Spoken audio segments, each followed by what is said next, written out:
Assalamualaikum warahmatullahi wabarakatuh. Halo semuanya, perkenalkan nama saya Vika Arum Aryani dari Universitas Brawijaya, Fakultas Perikanan dan Ilmu Kelautan, Prodi Ilmu Kelautan. Saya dari kelas I02, mata pelajaran Ichtiologi dengan nomor NIM 215080607111009. Di sini saya akan menjelaskan morfologi, fisiologi, dan anatomi dari sebuah ikan.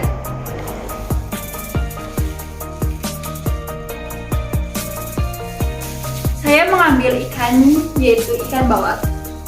Ikan bawal termasuk dalam golongan ikan Osteichthyes atau yang disebut ikan bertulang sejati.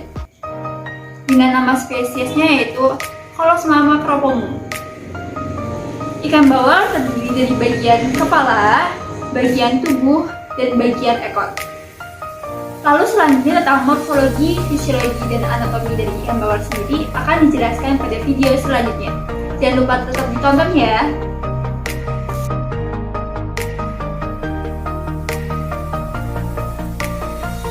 Di sini saya akan menjelaskan tentang morfologi ikan bawal. Ikan bawal terdiri dari bagian kepala, bagian tubuh, dan bagian ekor. Di bagian kepala ikan bawal terdapat mata yang digunakan sebagai alat indera untuk melihat. Lalu terdapat hidung. Selanjutnya terdapat mulut yang digunakan sebagai salah satu organ pencernaan. Di dalam mulut ikan bawal terdapat gigi bergerigi yang runcing yang digunakan untuk memotong makanannya yaitu daging, sehingga ikan bawal termasuk dalam golongan ikan karnivora.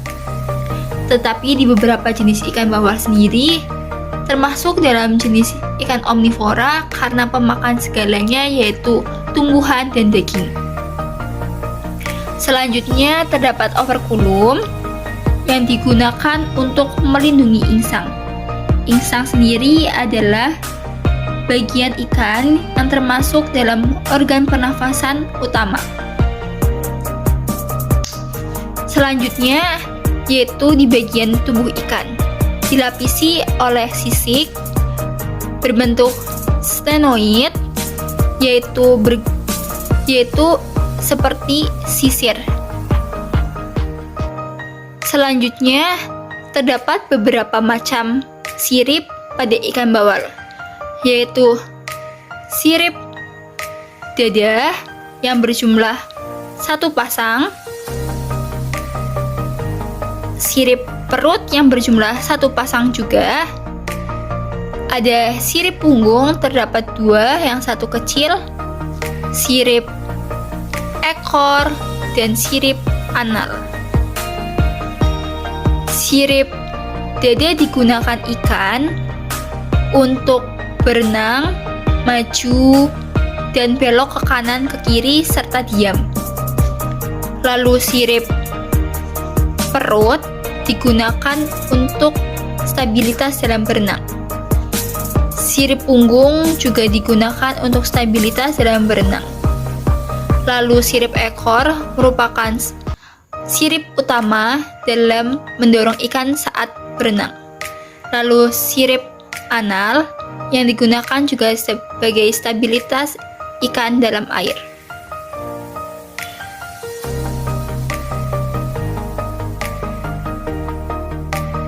Di sini saya akan membedah ikan untuk melihat anatomi ikan.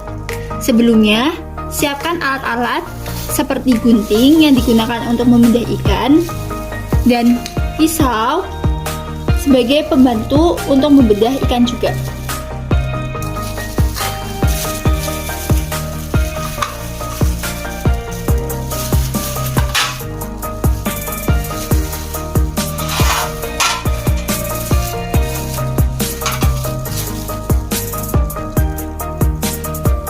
Pertama, buka ikan dari bagian anusnya, yaitu bagian anus sendiri digunakan untuk pembuangan pencernaan makanan.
Di sini saya akan menjelaskan tentang anatomi pada ikan bawal.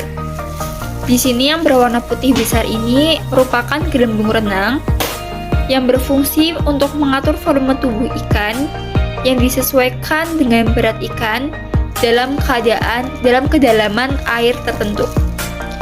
Lalu di sini terdapat hati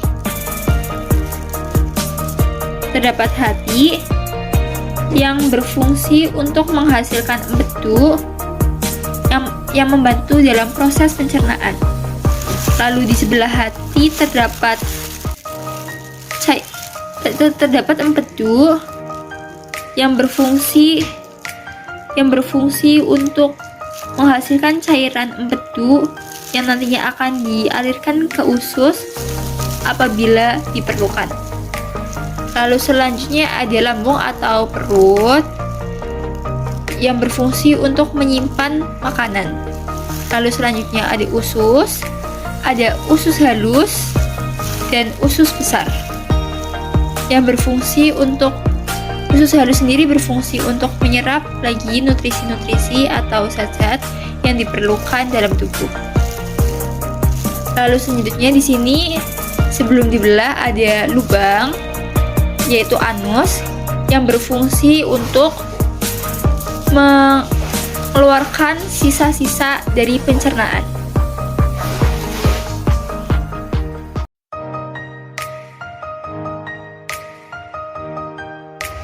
Sistem pencernaan pada ikan sama dengan sistem pencernaan pada hewan umumnya.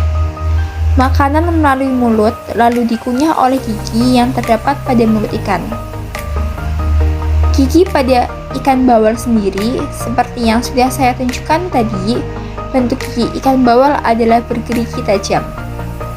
Setelah dihaluskan dalam mulut oleh gigi, lalu makanan melewati faring, esofagus, lambung, usus untuk diserap makanannya dan zat-zat yang dibutuhkan, lalu sisa pencernaannya akan dibuang melalui anus. Ikan bernafas menggunakan insang dari mulutnya. Itulah alasan kenapa ikan selalu membuka dan menutup mulutnya yang bertujuan untuk proses inspirasi atau udara masuk dalam tubuh dan ekspirasi yaitu udara keluar dalam tubuh. Oksigen yang dibawa bersama air kemudian dialirkan menuju insang. Saat melakukan pernafasan, tutup insang juga membuka dan menutup. Pada saat fase inspirasi, mulut membuka yang membawa air masuk ke dalam mulut, tutup insang akan menutup. Oksigen akan diserap oleh kapiler-kapiler darah pada lembaran-lembaran tipis insang. Kemudian kapiler-kapiler darah tersebut mengangkut oksigen yang dibawa menuju jaringan-jaringan yang membutuhkan.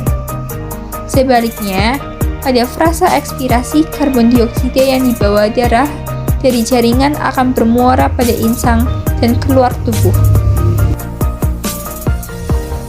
Sistem peredaran darah ikan merupakan peredaran darah yang paling sederhana. Organ peredaran darah ikan terdiri dari jantung, kapiler insang, dan kapiler tubuh. Jantung ikan memiliki satu bilik atau ventrikel dan satu serambi atau atrium, pembuluh vena, dan pembuluh arteri.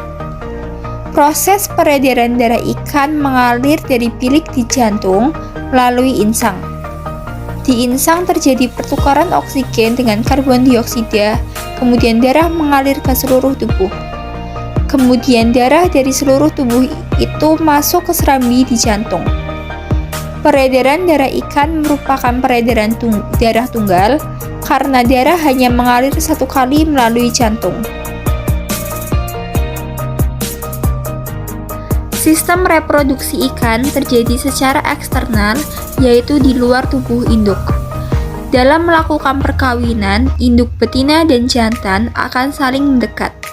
Lalu ikan betina akan mengeluarkan sel telur, sedangkan ikan jantan akan mengeluarkan sel sperma dan selanjutnya keduanya akan bercampur di dalam air. Sekian penjelasan tentang morfologi, anatomi, dan fisiologi pada ikan bawal. Terima kasih. Sampai jumpa kembali.